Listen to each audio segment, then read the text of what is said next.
আমি আপনাদেরকে বোঝাতে চাচ্ছি ইব্রাহিম আলাইহিস সালাম আল্লাহ সন্তুষ্টিকে কিভাবে প্রাধান্য দিয়েছিলেন প্রত্যেকটা জিনিসের উপর। এত কষ্টের পর একটা কলিজার টুকরো সন্তান পেলেন, তাকে বনবাস দিতে বললেন। শুধু বনবাস দিয়ে শেষ নাই, আর বনবাস দিলেন এমন একটি জায়গায় জনমানবহীন একটা জায়গা, মরুভূমির প্রান্তরে, যেখানে কোনো ব্যবস্থা নেই, খানার ব্যবস্থা নেই, পানির ব্যবস্থা নেই, একেবারে মরুভূমি। সেখানে যখন রেখে আসছেন, হাজারের কথা যখন স্মরণ করে কোরআন পড়ি, যখন ঘটনা, তখন আশ্চর্য হয়ে যায়। কি ইমান ছিল তাদের!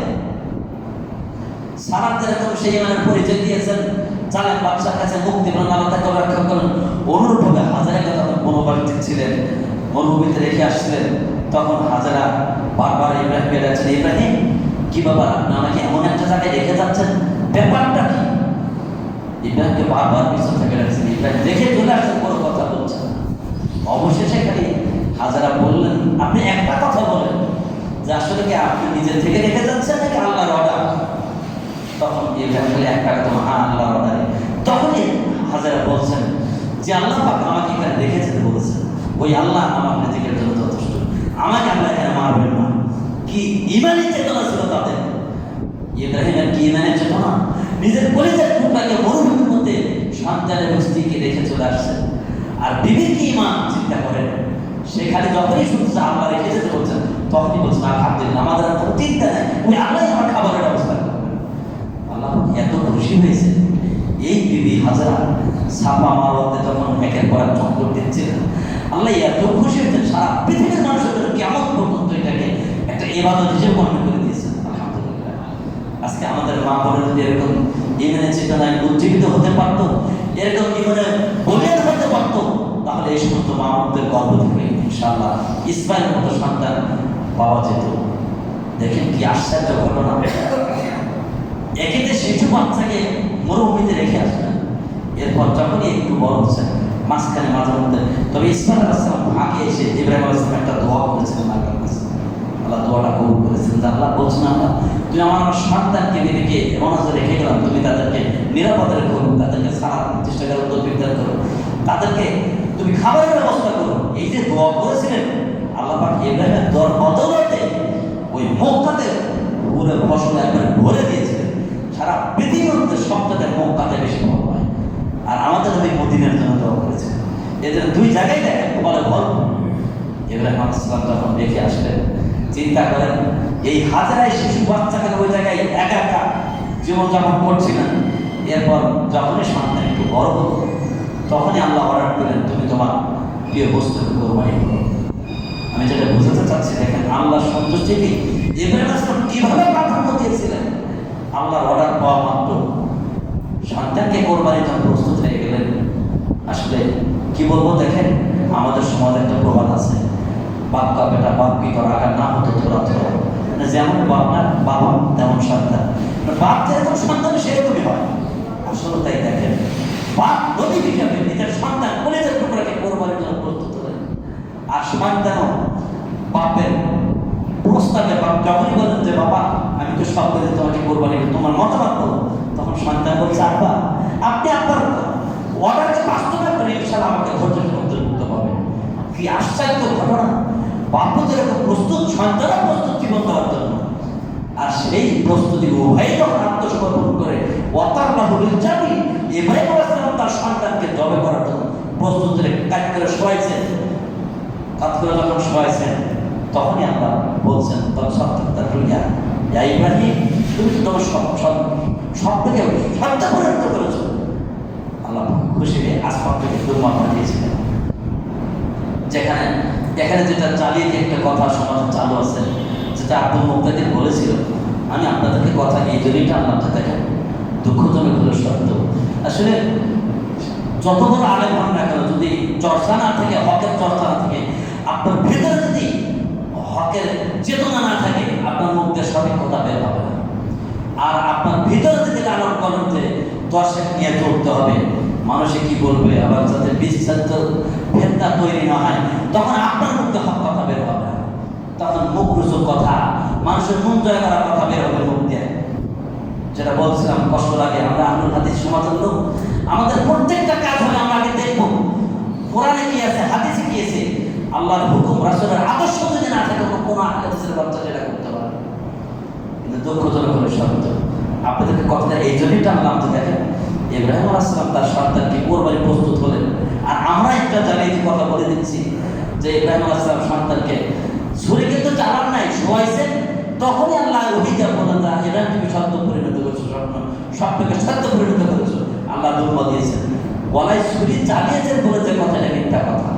আবার শুধু তাই না যে ছুরিতে ধার ছিল না, এত ধারালো ছুরি কাটে নাই, পাথরে নিক্ষেপ করে পাথর দিয়ে দিতে একেবারে মিথ্যাটা মিথ্যা কথা, যেটা আমরা কালকে ঈদের মাঠে বক্তব্য শুনেছি, খুবই কষ্ট লেগেছে।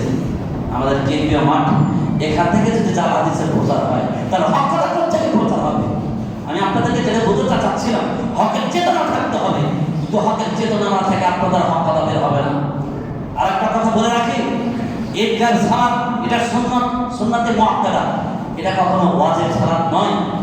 এই মাসআলাটা ভুল বলেছিলেন তিনি, এটা সুন্নাতে মুআক্কাদা সালাত বলতে গিয়ে ওয়াজিব বলে ফেলে দিলেন। এরপর দেখেন আর একটা কথা বলি, আপনি সুন্নাত আমল করতে গেলে বেদাত করেন, বলেন তো সুন্নাতের কোনো মর্যাদা থাকে? ঈদের মাঠে ঈদের সালাতের জন্য কোনো প্রকার আযাব নাই। আপনি কোনো প্রকার আযাব তো আমরাও দেয়নি। আযাব মানে কি বলেন তো দেখি, আপনারা বলেন। আযাব মানে কি? আহ্বান করা। আযাব মানে কি? আহ্বান করা।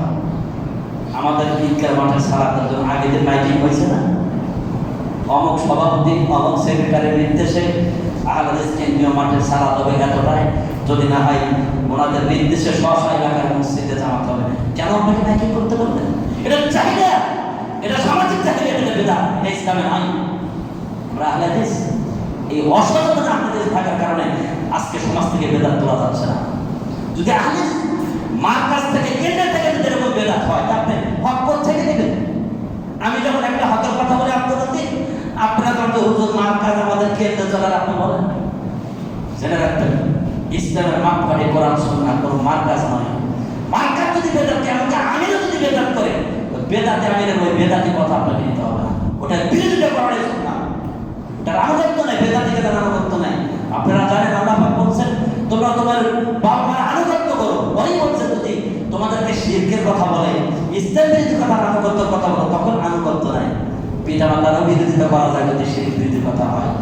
ইসলাম বিরোধী কথা, শিরকপন্থী, শরীয়ত বিরোধী কোনো নির্দেশ যদি বাবা মা দেয়, বাবা মারও বিরোধিতা করা তখন সুন্নাহ। আমি একটা কথা মাঝে মাঝে বলি যে পিতা মাতার বিরোধিতা করা ইব্রাহিম নবীর সুন্নাহ, আর ভালো কাজের বিরোধিতা করা আমাদের নবীর সুন্নাহ। অনেকে বলে হুজুর কথাটা বুঝলাম না। দেখেন আপনারা জানেন ইব্রাহিম আলাইহিস সালামের বাবা ছিল মূর্তি পূজক, মূর্তি তৈরি করে ব্যবসা করতেন, আর ইব্রাহিম আলাইহিস সালাম বাপের বিরুদ্ধে মূর্তি বিরোধিতা করেছেন।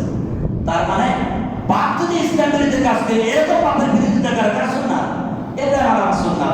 আমাদের নবীও ইসলাম বিরোধী কোনো কাজে আনুগত্য করেন নাই।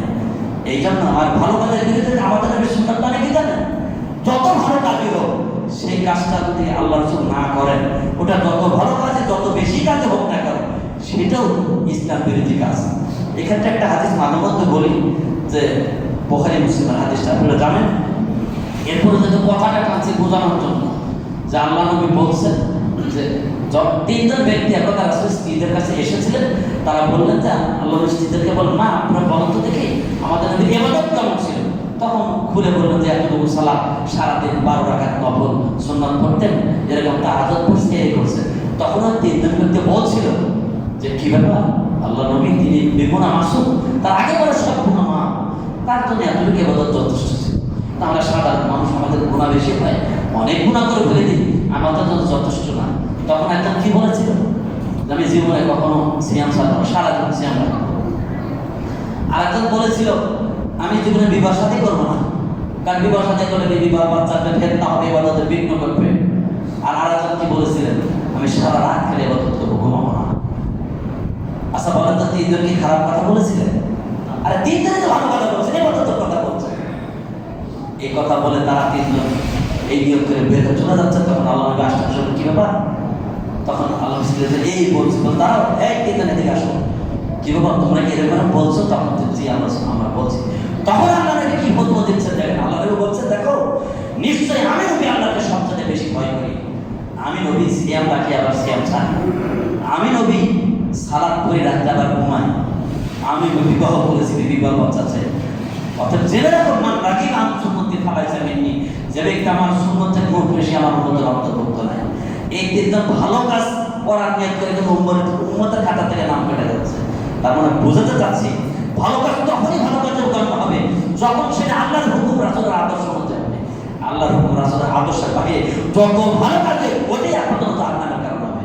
আল্লাহ পাক আমাদের প্রত্যেককে কোরআন সুন্নাহ জেনে তত যে হক আমল করার তৌফিক আল্লাহুম্মা আমিন। তাহলে আমরা বুঝতে পারলাম ঈদের সালাতের কোনো আযান নাই। ঈদের জন্য আগের দিন মাইকিং করা এগুলো সম্পূর্ণ বেদাত। চাইয়া শুধু তাই না, ঈদের দিন ঈদের মাঠে গিয়ে মাইকিং করা আর মাত্র 10 মিনিট আপনারা সবাই চলে আসেন আর জোরে মাইকে তাকবীর করছেন, এটাও বেদাত। ঈদের মাঠে সালাতের আগে আল্লাহর নবী কোনো কথা বলেন নাই, কোনো বলেন নাই, সালাতের আগে কোনো বক্তব্য চলবে না। আর আমাদের মাঠে কি করলেন, সালাতের আগে আবার 10 মিনিট আগে মাস বক্তব্য দিয়ে দিলেন, সেখানে তো ভুল বললেন। মাশাআল্লাহ, এজন্য অনুরোধ করছি হক বোঝার চেষ্টা করেন। খালি বাপদাদা থেকে পাওয়া আলাদা চলা হবে না, সঠিক সুন্নাহ কোরআন সুন্নাহ জেনে আমল করতে হবে। হকের চেতনা থাকতে হবে আপনার ভিতর, তাহলে আপনি হকটা বুঝতে পারবেন। হকের চেতনা না থাকলে কোনো হক বোঝা যায় না। এই জন্য আমার একটা কথা মনে পড়ে যায়, মোহতারাম আমির ডক্টর কালিম স্যার একটা কথা বলেছিলেন যে দেখো আহলে হাদিসকে আহলে হাদিস করার জন্য আহলে হাদিস আন্দোলনের জন্ম। আমি কথাটা বলি আবার কি কথা, তখন আমার একটা কথা স্মরণ হয়েছে। আমি আমার পরিবারের কথা বলি। আমার আব্বা প্রথমে 3 ছিলা দিয়েছেন, পরে 1 ছিলা দিয়েছেন, প্রতি মাসে 3 দিন লাগাইতেন। এলাকায় পুরো সিরাজগঞ্জ জেলায় কোনো তাবলীগের কাজ করে আব্বা ছাড়া হতো না। আব্বা তাবলীগের আমির ছিলেন অত্র অঞ্চলে। এই আব্বা গালিব স্যারের নাম শুনে বলতেন যে এ তো দেখতে ভিলেনের মতো মনে হয়। বড় ভাই যখন রাজশাহী মোহাম্মদপুর কলেজে পড়তে গেলেন, ওখানে যুবসংঘের সাথে সম্পর্ক হয়। আমার আব্বা বলে যে শরীফুলকে আমি ত্যাজ্যপুত্র করে দেবো। সে আব্বা যখন একদিন একটা সম্মেলন হলো সিরাজগঞ্জে, সেখানে আব্দুল্লাহ বিন ইউসুফ বক্তব্য দিচ্ছিলেন। তার বক্তব্য শুনে ফাজার আমার বক্তব্য শুনে আমার আব্বা ওই দিন থেকে চেঞ্জ হয়ে গেল। আমার দাদা পান জর্দাতে পান খাইতে প্রায় 40-50 বছর পান খাইছেন জর্দাতে, দাঁত কালো হয়ে গেছে। আমার দাদা আব্দুল্লাহ বিন ইউসুফ বক্তব্য ওই দিন থেকেই তর্ক করেন, পান জর্দার কোটা সব ফেলে দিলেন। তাহলে দেখেন হকের চেতনা একটা কি জিনিস। অথচ আমার আব্বা সুবহান আহলে হাদিসের সিরাজগঞ্জ জেলার সভাপতি ছিলেন, সুবহানের সভাপতি ছিলেন, তাবলীগ জামাতের আমির ছিলেন, আহলে হাদিসও ছিলেন, আর সবই করতেন। তাহলে এই চেতনাহীন আহলে হাদিসে কখনো সমাজ সংস্কার হয় না। আব্দুল্লাহ কাফি আল কুরাইশি সাহেব তার লিখিত বইগুলো যখন পড়ি চিন্তা করি, সেই চেতনা কোথায় গেল? তার যে চেতনার বইগুলো একটা বই বের করা হয় না। ওগুলো বের করলে তো আমাদের এই বর্তমান যে কি বলবে নর্মাল চেতনা একটা ইমামতি থাকবে না। এই জন্য এগুলো বই বের করা হয় না। আমি জামাতের কথাটা মনে পড়ে, আগে আমরা ছোটকালের কথা বলছি, আহলে হাদিস ছিলাম, আমার আব্বা সুবহানের সভাপতি ছিল। শবে বরাতের দিন আমি নিজেও পাড়াপাড়ে ঘুরে ঘুরে শবে বরাতের দিন কি করতাম, সারাদিন কবর জিয়ারত করতে যাইতাম। প্রত্যেক বাড়ির কবর জিয়ারত করে 50-100 করে টাকা দিতাম। সন্ধ্যার সময় টাকা করে ভাগ করে দিয়ে সে যাবে পকেটে দিতে। অথচ আহলে হাদিসের সন্তান ছিলাম, এগুলো জানতাম না। অন্তত আহলে হাদিস করে, তাবলীগ জামাত করে, জামাত ইসলাম করে, বিএনপি আন্দোলন সবই করে, আবার আহলে হাদিস করে। এই আহলে হাদিসকে প্রকৃত আহলে হাদিস বানানোর জন্য এই যুবকটা যখন বের হলেন, আলহামদুলিল্লাহ পুরো আহলে হাদিসের ভিতরে সারা পড়ে গেল। ঢাকা বিশ্ববিদ্যালয় সর্বপ্রথম কাজ শুরু করে দিয়েছিলেন। সেখান থেকে এই যে চেতনা শুরু হলো। ঢাকা আমাদের বংশাল আহলে হাদিস জামে মসজিদে যেদিন শবে বরাতের দিন পুরো রান্না করে শবে বরাতের রাত্রিতে মসজিদে রেখে দিয়েছিল। আর ডক্টর কালিম স্যার সেই দিন তার সাথে পুরো মসজিদে বারান্দা যায়, মসজিদে তালা মারি দিয়েছিল। পুরা বংশাল কে এই কাজ কে করলেন? ওই একজনই করছে, বসে রাখতে পারে না। তখন উনি একটা কথা বলেছিলেন, এই আহলে হাদিসকে শিরক বিদআত মুক্ত করার জন্যই আমি এই কাজটা করেছি। আহলে হাদিসের ঘরের লোক যদি এখন এরকম বেদাত করে, তারা হানাফিরা কি করবে, মাযহাবিরা কি করবে? কাজে আমি আপনাদেরকে যেটা বোঝাচ্ছি, আমাদের ভিতরে হকের চেতনা থাকতে হবে। আজকে হকের চেতনা না থাকার কারণে শিরক বিদআত এখন আহলে হাদিসের ভিতর জন্মনিত।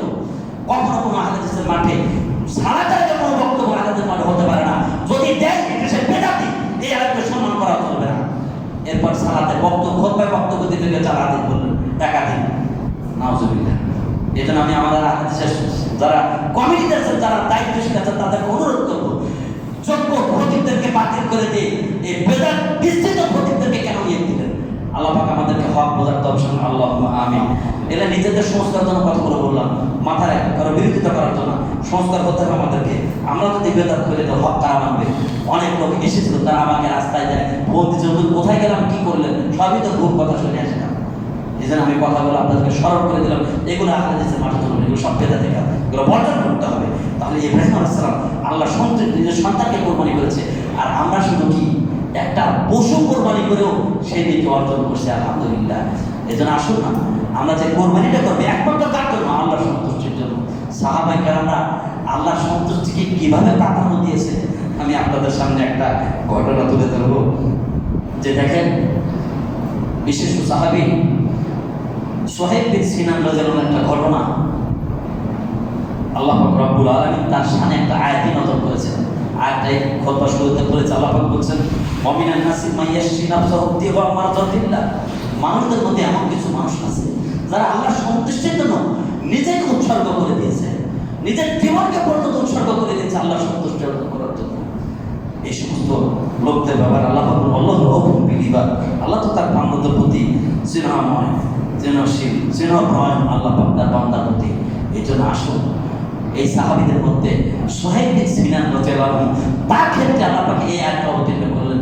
এই সোহেব বিন সিনান নিজের জীবন, অর্থ, সম্পদ, জান্নাত সবকিছু উৎসর্গ করে দিয়েছিলেন আল্লাহ সন্তুষ্টির জন্য। আপনাদেরকে বলবো কি আশ্চর্য ঘটনা, সোহেব বিন সিনান তিনি মক্কায় ইসলাম গ্রহণ করেছিলেন। অত্যন্ত ধনাঢ্য ব্যক্তি ছিলেন, অনেক ধন সম্পদের মালিক ছিলেন। তিনি যখন দেখলেন আল্লাহ নবী হিজরত করে মদিনায় চলে গেছেন, তিনি মক্কা থেকে মদিনার উদ্দেশ্যে রওনা দিলেন। যখন তিনি রওনা দিলেন, তখন প্রতিমধ্যেই মক্কার একদল যুবক, কুরাইশ যুবক, তারা বলছেন, হে সোহেব, তুমি মক্কা থেকে তোমার এত অর্থ সম্পদ আছে, এগুলো নিয়ে মদিনায় হিজরত করে চলে যাবে, এটা আমরা হতে দেবো না। আমাদের মক্কা থেকে অর্থ সম্পদ ফিরে যাবে, মদিনায় যাবে, এটা যেতে দেবো না আমরা। তারা প্রতিমধ্যে তাকে প্রতিবন্ধকতা তৈরি করলো। সোহেব বিন সিনান তিনি বলছেন, যখন মক্কার যুবকরা তাকে প্রতিমধ্যে ব্যারিকেড তৈরি করলো, তখন তিনি ওই মক্কার কুরাইশের যুবকদেরকে লক্ষ্য করে বলছেন, বলা ইয়া সোহেব, ইয়া সোহেব, তিনি বলছেন, বলা সোহেব, সোহেব বলছেন, ইয়া মাশাআর কুরাইশ, হে কুরাইশ যুবক দলেরা, তোমরা জেনে রাখো, ইন্নাকুম আলিমতুম, নিশ্চয় তোমরা জানো, আন্নী মিন আরমানিকুম, নিশ্চয় আমি সোহেব একজন তীরন্দাজি সাহাবী, আমি তীর চালনা করতে পারি। আজকে তোমরা আমার রাস্তায়, আমি মদিনায় যাচ্ছি, আমার পথে তোমরা কাটা হয়ে দাঁড়িয়েছো, প্রতিবন্ধকতা তৈরি করেছো, জেনে রাখো, নিশ্চয় তোমরা আমি একজন তীরন্দাজি সাহাবী, আমি তোমাদেরকে সে কথা বলবো না। যদি তোমরা আমার পথ না ছাড়ো, আমি তোমাদের সঙ্গে আমার তীর দ্বারা তোমরা তীর নিক্ষেপ করে যুদ্ধ করতে থাকবো। আমার তীর তো কখনো লক্ষ্য ভ্রষ্ট হয় না। আর যদি যখন আমার তীর শেষ হয়ে যাবে, আমি তরবারি দ্বারা তোমাদের সাথে যুদ্ধ করবো, তথাপি আমি মদিনায় যাবো ইনশাআল্লাহ, আমাকে তোমরা বাধা দিতে পারবে না। এরপর তিনি যখন এভাবে গর্জে উঠলেন, ঘোষণা দিলেন, আমি আমার আল্লাহর সন্তুষ্টির জন্য আমার জান্নাত সব উৎসর্গ করে দিতে পারি, কিন্তু আমাকে তোমরা বাধা দিতে পারবে না। আল্লাহ রাসূলের কাছে যাবো, কেউ বাধা দিতে পারবে না। যখন মক্কার কাফেররা বন্দী করে দিল, প্রতিমধ্যে ব্যারিকেড তৈরি করলো, তখন তিনি একটা প্রস্তাব দিলেন, আসো, হয় তোমরা আমার সঙ্গে যুদ্ধ করো, আমি তোমাদের সঙ্গে যুদ্ধ করবো। তীরন্দাজি সাহাবী, আমি তীর মারবো, না হয় তীর শেষ হলে আমি অস্ত্র দ্বারা, তরবারি দ্বারা যুদ্ধ করবো। যতক্ষণ আমার শক্তি আছে ততক্ষণ কেউ তোমরা আমার কাছে আসবে, তখন আমার অস্ত্র শেষ হয়ে যাবে, আমার তরবারি ভেঙে চলে যাবে, তখন তোমরা আমাকে যা ইচ্ছা তাই করো, আপত্তি নেই, কিন্তু আমার জীবন থাকতে তোমাদের কাছে আর মানবো না। আমার আল্লাহ সন্তুষ্টি আমার কাছে সবচেয়ে বড়। বাবা এই কথা যখন ঘোষণা দিচ্ছেন, বলছেন আর একটা শর্ত তোমরা করতে পারো, আমার যত অর্থ সম্পদ আছে তোমরা আমার সব সম্পদ নিয়ে নাও, তথাপি আমাকে যেতে দাও। তখন মক্কার যুব সমাজ, তারা তো অর্থ লোভী, তারা বলছে, ঠিক আছে সোহেব, তুমি যাও, তোমার যত অর্থ সম্পদ আছে এগুলো আমাকে দিয়ে দাও। সোহেব বিন সিনান তিনি তার যত অর্থ সম্পদ ছিল, সমস্ত অর্থ সম্পদকে এই রাসূলের ভালোবাসা, আল্লাহ সন্তুষ্ট সব অর্থ সম্পদ কাফেরদেরকে দিয়ে দিলেন। তারা হস্তগত করার পর ছেড়ে দিলেন। তিনি যখন মদিনার উদ্দেশ্যে যাচ্ছেন, আল্লাহ পাক এত খুশি হয়েছিলেন সোহেব বিন সিনানের প্রতি, যে আমার বান্দা আমার সন্তুষ্টির জন্য তার যত অর্থ সবগুলো তো কাফেরদের দিয়ে দিচ্ছে, তথাপি আমার সন্তুষ্ট অর্জন করতেছে। আল্লাহ খুশি হয়ে আয়াতটা অবতীর্ণ করলেন।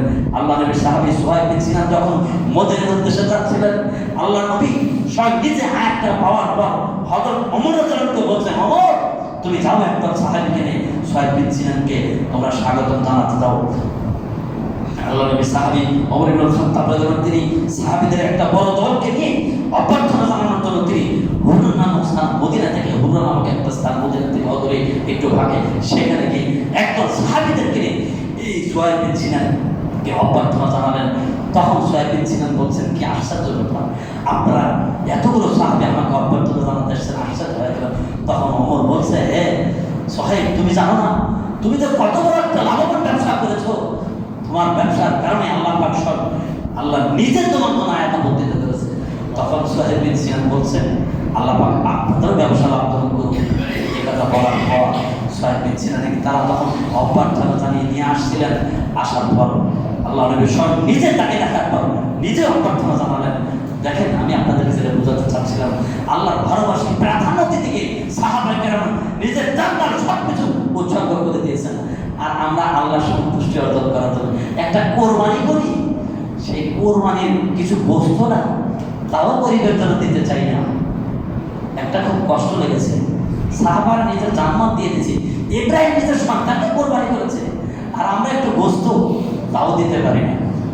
আমি আমাদের সমাজের যে পরিবেশ কালকে শুনলাম যে এমনও আছে খাসি কোরবানি দিচ্ছে 400 গ্রাম বস্তু পাঠাইছে সমাজে, খুব কষ্ট পাইছে। এই কি আমাদের কোরবানি নাকি গোস্ত খাওয়া? বলেন তো দেখি, আপনি ভাগিনে কোরবানি দিচ্ছেন, 1.5 কেজি গোস্ত পাঠাইছে, 2 কেজি। চিন্তা করবেন, একটু ভেবে দেখবেন, কোরবানি মানে কি? উৎসর্গ, আল্লাহ সন্তুষ্টি অর্জন করতে।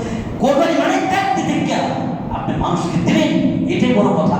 আপনাকে সব দিতে বলছি না, কিন্তু আপনি গরিবের জন্য সমাজে দিলেন, একেবারে এই যুগ আপনি একটু বিবেকে মানবো না, এটাকে আসলে কোরবানি করেছে না কষ্ট খাওয়ার জন্য কোরবানি করেছে? একটু ভেবে দেখবেন, সমাজে যারা কষ্ট থাকলো, যারা এরকম কাজ করেছেন, একটু ভেবে দেখবেন আপনার কোরবানি কত করলে আপনাদের উপকৃত করবে। ইব্রাহিম নিজের সন্তানকে কোরবানি করে দিয়েছে, আর আপনি একটু গোস্ত দিতে গিয়েও একেবারে এই অবস্থা। এই যদি হয় পরিবেশ, জান্নাত এরা আপনার বাপের সম্পদ, মামার বাড়ি আপনার জান্নাত এমনি দিতে পারবেন। জান্নাত পেতে হলে আপনাকে জানেন, জান দিয়ে আপনাকে মাল দিতে হবে, আপনাকে সার্বিক জীবনে সর্ব অবস্থায় আল্লাহ সন্তুষ্টির জন্য নিজের পুরা জীবনটাকে উৎসর্গ করে দিতে হবে। এই চেতনা আমার আপনার ভিতর থাকতে হবে। সবটা অনুরোধ করবো, কোরবানি দেন তো কোরবানি মানুষকে খাওয়ানোর চেষ্টা করেন, এরকম কুণ্ঠাবোধকে বিপরীত করে কখনো কোরবানি হয় না। আবার এক শ্রেণীর লোক কোরবানি দিচ্ছে কি জানেন, কষ্ট লাগে, শুধু নামে কোরবানি। আল্লাহ সামর্থ্য দিয়েছে, আপনি গরু দিতে পারেন, যার সামর্থ্য আছে গরু দেওয়ার মতো, সে যদি গরু বলতে একটা কোনোরকম একটা খাসি কোরবানি দিয়ে দেখেন, এত কোরবানি একটা দিয়েছি, আল্লাহ পাক আপনার অন্তর দেবে। সামর্থ্য থাকার পর যদি আপনি কৃপণতা করেন, কোনোরকম নাম মস্তে কোরবানি করেন, সাবধান, এই অর্থ দান করেছেন কে? আল্লাহ। একটা প্রবাদ আছে, দিয়াতন বোঝেবন কেড়ে নিতে কতক্ষণ, না দিয়াতন বোঝেবন দিতে আবার কতক্ষণ। নদীর একুল ভাঙ্গ উপর, এই যে নদীর খেলা সকাল বেলা ধনীর দিন ফকির সন্ধ্যা বাবা, কতগুলো বাস্তব অর্থ সম্পদ দিয়েছেন আল্লাহ, যে কোনো সেটা আল্লাহ চিনে নিতে পারেন। আর আল্লাহর পথে আল্লাহর জন্য আপনাকে উৎসর্গ করতে এত কৃপণতা কেন? এই জন্য আপনার কাছে আমার বিচার থাকলো, অনুরোধ থাকলে একটু বিবেচনা করবেন, আপনি আসলে কি আল্লাহ সন্তুষ্টির জন্য কোরবানি করেছেন, নাকি মানুষকে দেখানোর জন্য করেছেন, নাকি শুধু গোস্ত খাওয়ার জন্য করেছেন?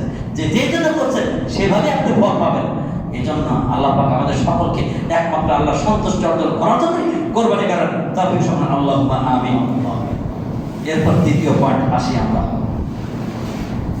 যে সাহাবী এইভাবে ইসলামের জন্য নিজের জীবন দিয়ে দিলেন, আল্লাহ পাক খুশি, তার জন্য কোরআন আয়াত অবতীর্ণ করলেন। দ্বিতীয় নম্বর শিক্ষা হচ্ছে আমাদের জন্য, কোরবানি থেকে আমাদের পাওয়া হচ্ছে কি জানেন? একটা কথা ভুলে গেছি, সেটা হচ্ছে কোরবানি, সালাত, যাকাত এবং কোরবানি তিনটার একটা পার্থক্য আছে।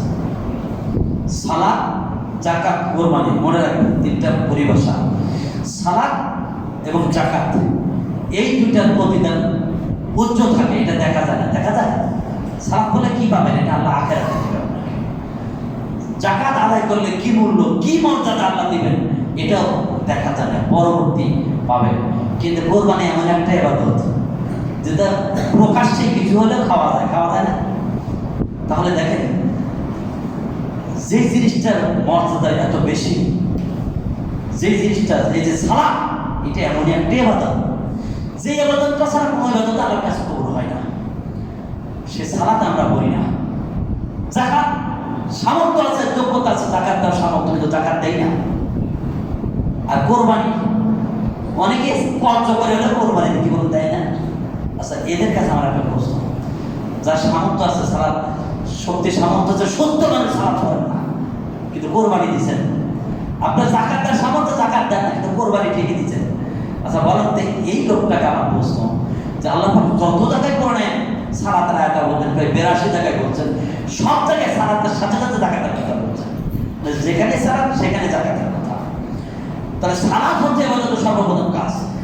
যার সালাত দেয় তার কোনো ইবাদত নাই। এই জন্য তো আল্লাহ পাক তার কালামুল শরীফে বলছেন, ইন্না আতাইনাকাল কাউসার ফাসাল্লি লিরাব্বিকা ওয়ানহার। হে নবী, নিশ্চয় আমি তোমাকে কি হাউজে কাউসার দান করেছি। অতএব যেটা কাউকে দিলে তোমাকে দিয়েছে একটা বিশেষ নিয়ামত। অতএব তুমি আগে সালাত আদায় করো আল্লাহর জন্য, তারপরে কোরবানি করো। আগে আল্লাহ কিসের কথা বলছেন? সালাতের কথা, তারপরে কোরবানির কথা বলছেন। এরপর অন্য একটা আয়াত আপনারা জানেন, আল্লাহ কি বলছেন? কুল ইন্না সলাতি ওয়া নুসুকি ওয়া মাহইয়া।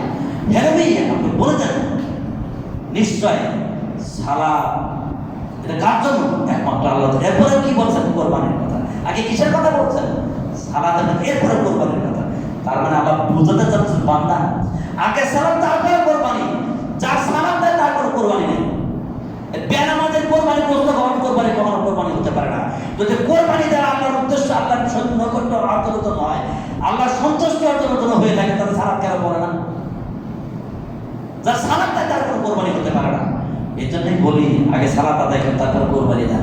আমাদের সালাতের সংখ্যার চাইতে যাকাত আদায়ের সংখ্যা চাইতে কোরবানি দেওয়ার সংখ্যা কিন্তু অনেক বেশি ছিল।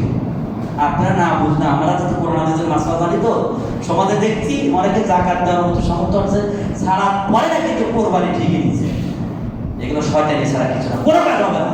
আগে সালাত তারপরে কোরবানি চিন্তা করেন আপনি। এই জন্য বলছি আল্লাহ সন্তুষ্টি অর্জন করতে হলে আল্লাহর বিধান মেনেই করতে হবে, আল্লাহর বিধানের বাইরে। কারণ সমস্ত ইবাদতের চাবিকাঠি হচ্ছে সালাত। সমস্ত ইবাদত কবুলের চাবিকাঠি কি? সালাত। সালাত তাতে কোনো ইবাদতই নেই, কোনো ইবাদত তারা কবুল করবে না। এই জন্য আসুন, যাতে সালাতে তাদের কোনো কোরবানি নেই। আল্লাহ আমাদের সকলকে একমাত্র আল্লাহ সন্তুষ্ট যেন কোরবানি করার সকল আল্লাহ আমিন। এরপর আসেন দ্বিতীয় নম্বর, আত্তাকুল আল্লাহ। আল্লাহর প্রতি ভরসা করতে হবে প্রত্যেকটা কাজে।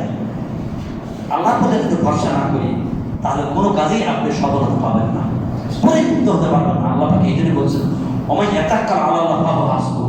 আমার যেই বান্দা আমি আল্লাহর প্রতি নির্ভরশীল, আমার উপর ভরসা করে, আমি আল্লাহ তার জন্য যথেষ্ট হয়ে যাই।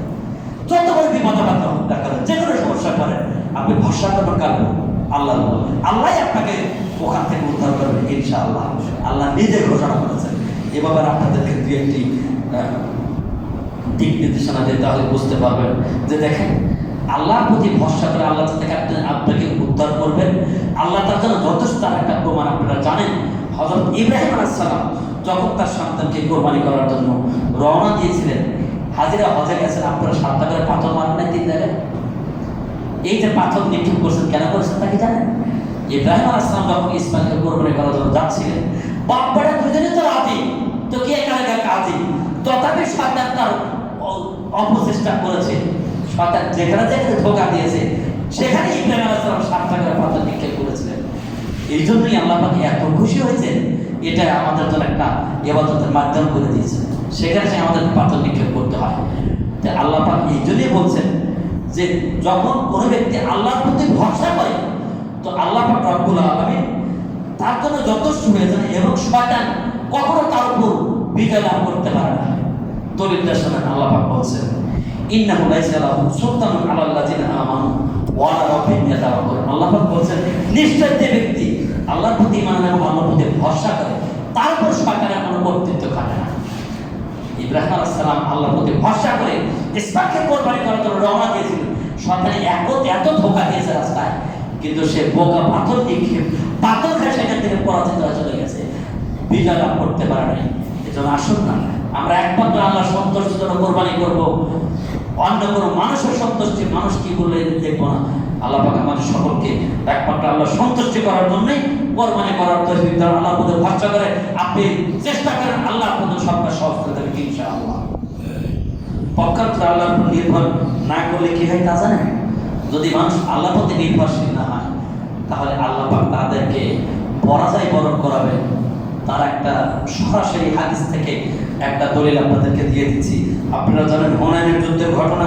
আল্লাহ নবী যখন মক্কা বিজয়ের পর এই হুনাইনের যুদ্ধ সংঘটিত হয়েছিল হিজরি সনের ৮ম বছর, অর্থাৎ হিজরির ৬ শাওয়াল রোববার দিন হুনাইনের যুদ্ধ সংঘটিত হয়েছিল। মক্কা বিজয়ের এটা ছিল মক্কা বিজয়ের ১৯তম দিন। মক্কা বিজয়ের পর মক্কায় আসার ১৯ দিন পর এই হুনাইনের যুদ্ধ সংঘটিত হয়েছিল।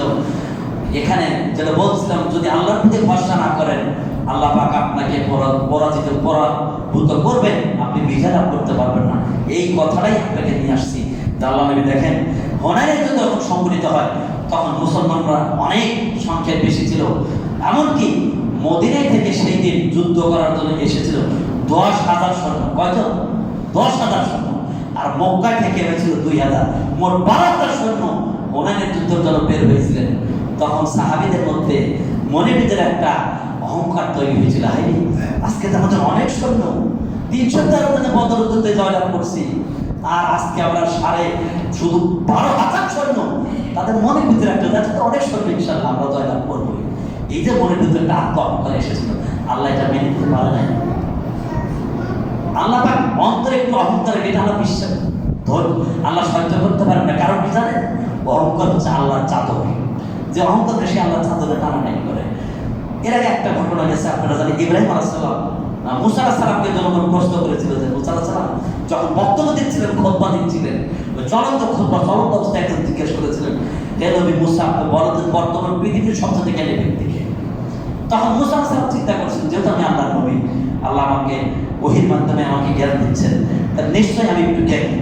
তাই তখন তিনি বলছেন যে বর্তমানে আমি নবী হিসেবে আমি তো জ্ঞানী, আল্লাহ সেটাও পছন্দ করেন। তাই মুসা তুমি জানো না তোমার সাথে জ্ঞানী ব্যক্তি, যাও খিজিরের কাছে চলে যাও। তার মানে নিজেকে বড় মনে করা, আত্ম অহংকার, এটা বিশ্বাস করা আল্লাহ এটা সহ্য করতে পারেন না। তাই পরাজয় বরণ করতে হয়। সেদিন মুসাকে যেরকম শিক্ষা দিয়েছিলেন, হুনাইনের যুদ্ধে সাহাবাদের আধিক্যতার একটা অহংকার চলে এসেছিল। তাই আল্লাহ পাক সাময়িক মুসলমানরা পরাজয় বরণ করেছিলেন। এরপর আল্লাহ পাক বলছেন, লাকাদ নাসরাকুমুল্লাহু ফি মাওয়াতিন কাসীরাতিন ওয়া ইয়াওমা হুনাইন, অবশ্যই আমি আল্লাহ তোমাদেরকে অনেক জায়গায় সাহায্য করেছিলাম, বিশেষ করে হুনাইনের যুদ্ধে। আজাবাতকুম কাসরাতুকুম, তোমাদের সৈন্যের আধিক্যতা তোমাদেরকে একটু নিজেদেরকে আশ্চর্যজনিত করে দিচ্ছিল, হাই আমার আজকে অনেক সৈন্য আছে আমাদেরকে। সেদিন তোমরা তোমাদের এই সৈন্য তোমাদের কাজে আসে নাই, তোমাদের অনেক সৈন্য ছিল, পৃথিবী প্রশস্ত থাকা সত্ত্বেও তোমরা সাময়িক পরাজয় বরণ করেছিলে, সংকুচিত হয়ে গেছে। এরপরে আমি হাজার হাজার ফেরেশতাদের মাধ্যমে আমি তোমাদেরকে সহযোগিতা করেছিলাম, সেই জন্য তোমাদের সাহায্যের কারণে তোমরা পরে বিজয় লাভ করলে। এই জন্য বলছিলাম, দেখেন আপনার আল্লাহর প্রতি ভরসা যদি না করেন আপনি অবশ্যই পরাজয় বরণ করবেন। আল্লাহ পাক আমাদের প্রত্যেকটা কাজে আল্লাহর প্রতি নির্ভরশীল হওয়া তবে আল্লাহুম্মা আমিন। আল্লাহর প্রতি যদি ভরসা না থাকে আপনি পরাভূত হবেন, আপনি কখনো সফলতা অর্জন করতে পারবেন না। এরপর আসুন লাস্ট পয়েন্ট যেটা, সেটা তাওহীদুল্লাহ, আল্লাহর একত্ববাদ। যে কোনো ইবাদত করবেন একমাত্র কার জন্য করবেন? আল্লাহর জন্য করতে হবে। ওই যে আয়াতটা বললাম, আল্লাহ বলছেন কুল ইন্না সলাতি, হে নবী তুমি বলে দাও সালাত আমার জন্য, অনুসুকি কোরবানি আমার জন্য, ওয়া মাহইয়ায়া ওয়া মামাতি, তোমার জীবন তোমার মরণ সব কিছু কার জন্য? একমাত্র আমি আল্লাহর জন্য। আমার আপনার প্রত্যেকটা ইবাদত হবে কার জন্য? একমাত্র আল্লাহর জন্য।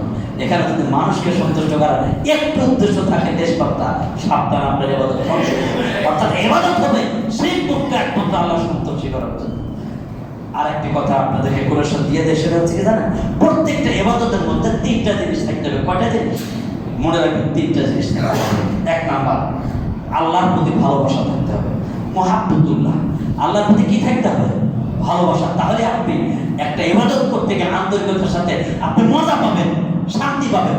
যদি আল্লাহর ভালোবাসা না থাকে, আনা কুমার জানা কুমার আসতেন, লাস্টে আসতেন দূরে ফরজ করে ফার্স্টে বাইরে চলে গেলেন, কোনো শান্তি নেই, কোনো পরিতৃপ্তি নাই, কারণ আল্লাহর প্রতি ভালোবাসা নাই।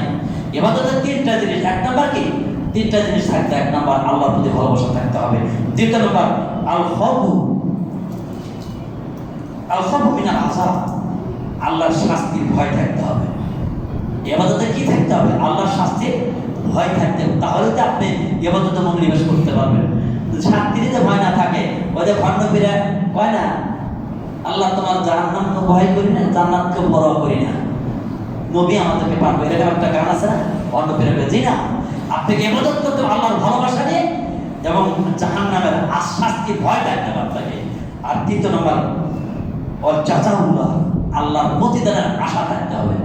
কি থাকতে হবে? আল্লাহকে আমাকে প্রতিদান দিবেন সেটার আশাও থাকতে হবে। আশা, নৈরাশা এবং শাস্তির ভয়, এই প্রত্যেকটা আল্লাহর ভালোবাসা, শাস্তির ভয় অর্থাৎ জান্নাত না পাওয়ার একটা নৈরাশা, আবার জান্নাত পাওয়ার আশা, তিনটা জিনিসের সমন্বয় হচ্ছে ইবাদত। তিনটা জিনিসকে নিয়ে আপনাকে ইবাদতে মনোনিবেশ করে একাগ্র চিত্তে যদি ইবাদত করতে পারেন, তাহলে ইনশাআল্লাহ আল্লাহ আপনার ইবাদত কবুল করবে। এই জন্য তো আল্লাহ পাক রব্বুল আলামিন বলেন, লা ইয়ানাল্লাহু লুহুমুহা ওয়ালা দিমাহুহা ওয়ালাকিন ইয়ানালুহু মিনাত তাকওয়া মিনকুম। জেনে রাখো, আল্লাহর কাছে তোমাদের কোরবানির গোশত, রক্ত, মাংস পৌঁছে না, পৌঁছে একমাত্র কি? তোমাদের তাকওয়া।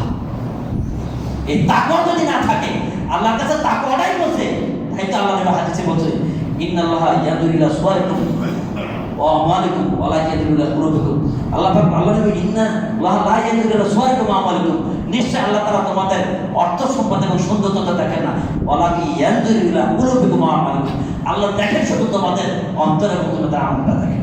এজন্য আসুন আমরা ইবাদত করব আল্লাহর ভালোবাসা অন্তরে রেখে, জাহান্নামের ভয় সবসময় রাখবো, জান্নাতের আশা মনে নিয়ে ইনশাআল্লাহ আমরা ইবাদত করব এবং একমাত্র আল্লাহর সন্তুষ্টি অর্জন করব। তাহলেই আল্লাহ পাক আপনার ইবাদত কবুল করবেন। আর জেনে রাখবেন, আল্লাহর কাছে সম্মানিত অর্থ সম্পদ দেখে নাই, আল্লাহর কাছে মর্যাদা হচ্ছে একমাত্র তাকওয়ার ভিত্তিতে। আল্লাহ এই জন্য ইন্না আকরামাকুম ইনদাল্লাহি আতকাকুম, নিশ্চয়ই আল্লাহর কাছে সম্মানিত ওই ব্যক্তি যে যত বেশি তাকওয়া হয়, সে আল্লাহর কাছে তত বেশি সম্মানিত। আমাদের সমাজে তো তা না, কার টাকা পয়সা বেশি, কে এমপি মন্ত্রী প্রভাব প্রতিপত্তি আছে তাকেই সম্মানিত মনে করে। কিন্তু আমার আল্লাহ বলছেন না, তুমি ধনী হও গরিবের দেখা পেশা নেই, কে কত বেশি তাকওয়াশী আমি আল্লাহ তাকে তত সম্মানিত করবো, সে আল্লাহর কাছে সবচেয়ে বেশি মর্যাদা পাবে। আল্লাহ আমাদের সকলকে আল্লাহর সন্তুষ্টি অর্জন করার জন্য একমাত্র আল্লাহর ভালোবাসা, আল্লাহ যদি আল্লাহ নিকটে সম্মান পেতে চাই, তাহলে অবশ্যই আমাকে আপনাকে তাকওয়াশীল বান্দা হতে হবে। তাকওয়ার ভিত্তিতে আল্লাহর কাছে মর্যাদার বৃদ্ধি পাবে। আল্লাহ তুমি আমাদের প্রত্যেককে তাকওয়াশীল বান্দা হিসেবে সকলকে কবুল করো। আল্লাহ